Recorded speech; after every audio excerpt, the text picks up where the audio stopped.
Welcome to Shell Lectures. So today we'll be dealing with a biology topic of class 12 NCERT, chapter 1 of class 12 NCERT in biology, that is reproduction in organisms.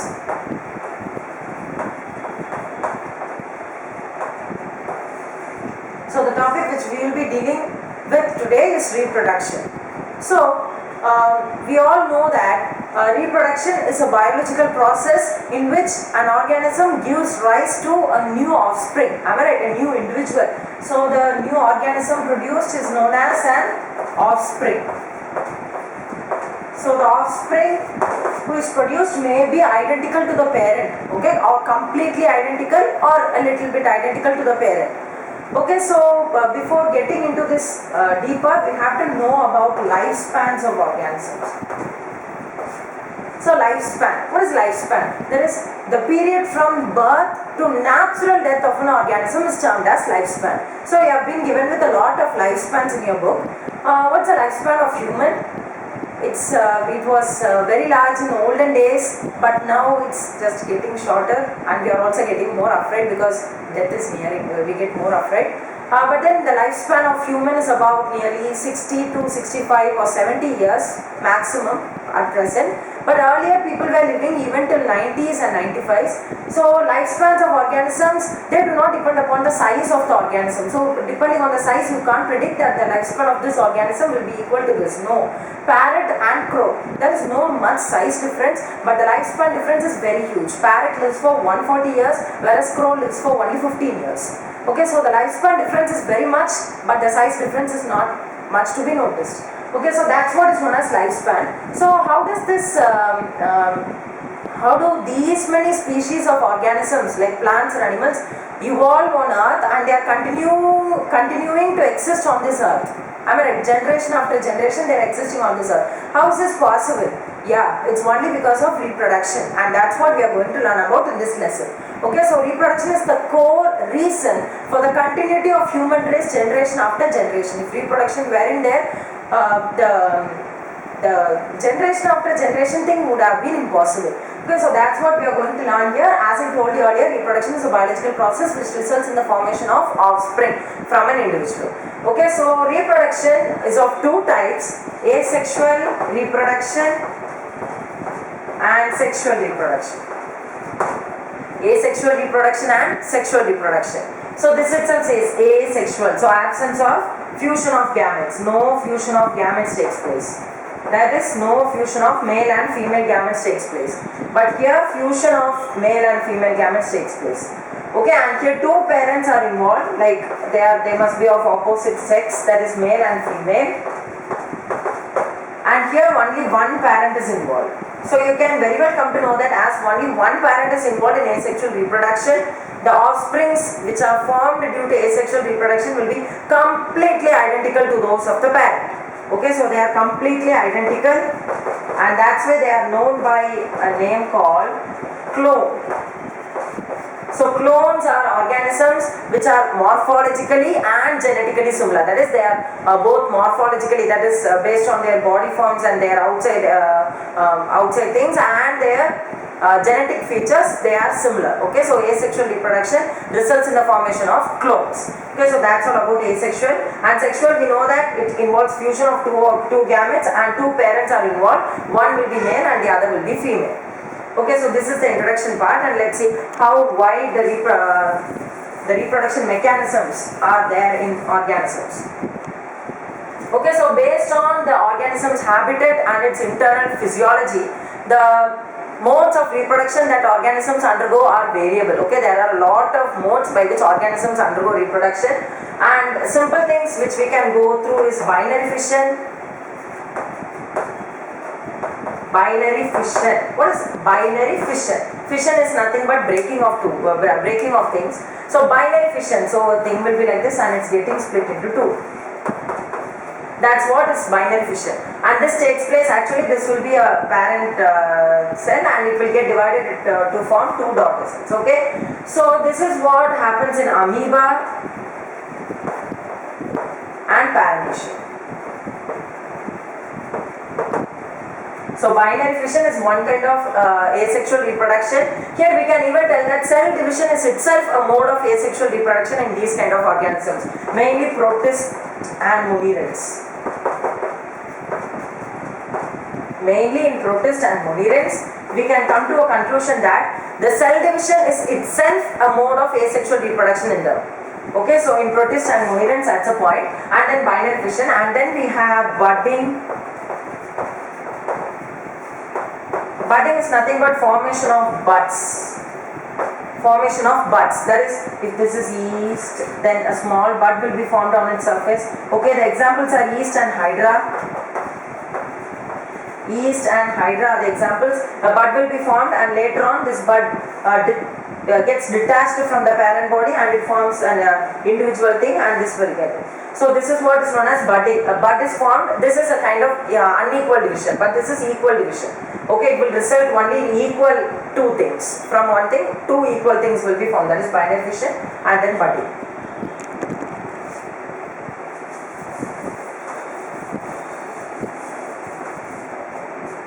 Also, if we go through the vegetative propagation,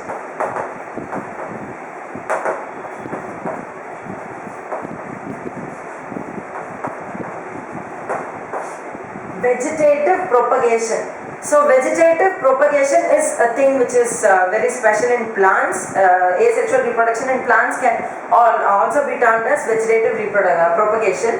And then the things which are used here are vegetative propagules.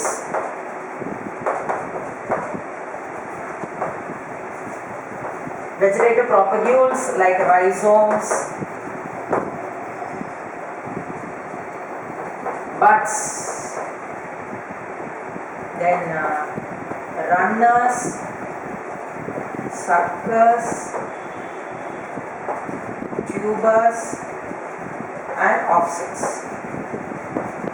So these are the kind of vegetative propagules which are present in plants which help them in vegetative propagation. For example, if you take potato for instance, in potato you can find small notches like this. Am I right? So the site of their origin, from where they originate, is known as a node. Okay, so the place from where they originate is known as a node, and these kind of openings are called eyes for a potato. That is nothing but buds. Okay, they are eyes for a potato. So node, and then from this the new plant gets developed. So this is a kind of a structure which helps in the formation of a new organism. So this node like thing which is present in potato and also in a lot of other plants also you can notice this. Okay, the node formation in plants can be noticed. Also you would have known about the water hyacinth. Water hyacinth. That is Eichhornia. Eichhornia, which is known as the terror of Bengal. It's known as the terror of Bengal. Actually, it was brought to India for its colorful flowers and all. And it was the thing which happened was its vegetative propagation was very phenomenal. It was very fast and it could spread through an entire area if kept on a surface. And what happened is it washed away all the oxygen, and then the aquatic organisms died because of this. Okay, so actually they were out of control, and thus it was very risky. So they couldn't be brought into control. That's why it's called the name terror of Bengal. What is that? Water hyacinth, and its biological name is Eichhornia. Okay, Eichhornia is its biological name. And then what are the other asexual reproductive structures which are found? In Chlamydomonas we can find zoospores. So these are the asexual reproductive structures, okay? Zoospores which are present in Chlamydomonas. And then what we learned about buds as in hydra and yeast. And also we have gemmules as in sponges. Gemmules in sponges. Okay, also we have zoospores are actually motile spores. Okay, they are movable and they are microscopic. They are movable and microscopic. So zoospores, gemmules, and then there are a lot of other spores also like conidia, which is there in Penicillium. Conidia of Penicillium. So these are the spores. Okay, these are the spores which we are talking about. And then a special thing happens in amoeba. For asexual reproduction, a special thing happens in amoeba which we have to know for sure. So during unfavorable conditions, or adverse conditions, what happens is amoeba forms a 3-layered hard protecting cover around it, which is known as cyst, and this process is known as encystation. So the 3-layered hard covering which is formed around amoeba is known as cyst, and this process is known as encystation. So what happens is during favorable conditions, amoeba undergoes multiple fission. Only during favorable conditions. This is to be noticed. We also learned amoeba as an example under binary fission. Only during favorable conditions, amoeba will undergo multiple fission. So what happens? Multiple fission. So it will give rise to a lot of amoeba. Am I right? So what happens is amoeba gets split, or we can say amoeba forms many other amoeba, and it forms things known as pseudopodious spores. Okay, here actually it withdraws the pseudopodia and then forms this.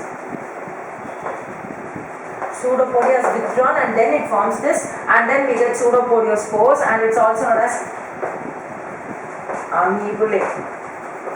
Okay, so these are the daughter amoebae which is formed from the parent amoeba. And then what happens? So these are stored inside, and when favorable conditions return back, this cyst breaks off, and all these pseudopodiospores are released out into the water body, and hence it gives rise to a lot of new amoeba. Okay, so this is a peculiar mode of reproduction which takes place in amoeba.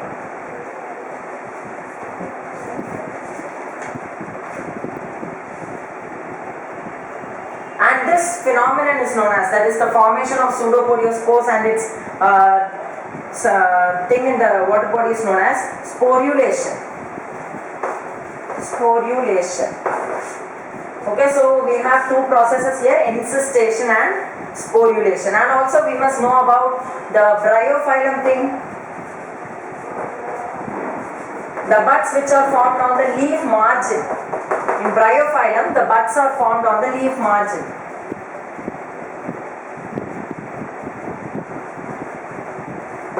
So here the buds will be formed. So this is the case with bryophyllum.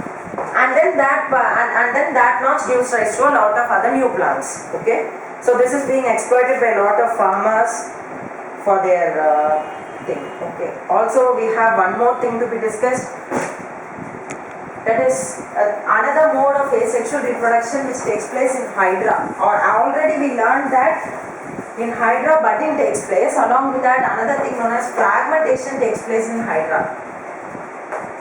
The word itself says fragmentation, so it's getting fragmented. So a single hydra can get fragmented into 2 or 3, and this is also a form of asexual reproduction which takes place in hydra, in addition to budding. Okay, so these all are the asexual reproductive methods which are taking place in various organisms. Different mechanisms are involved in various organisms. So in plants, both we can find both asexual and sexual, that is vegetative propagation and sexual modes of reproduction. And in algae and fungi, I told you that when the unfavorable conditions are approaching, they switch on sexual and then they switch on the asexual. So there is always an interchange between these two in algae and fungi.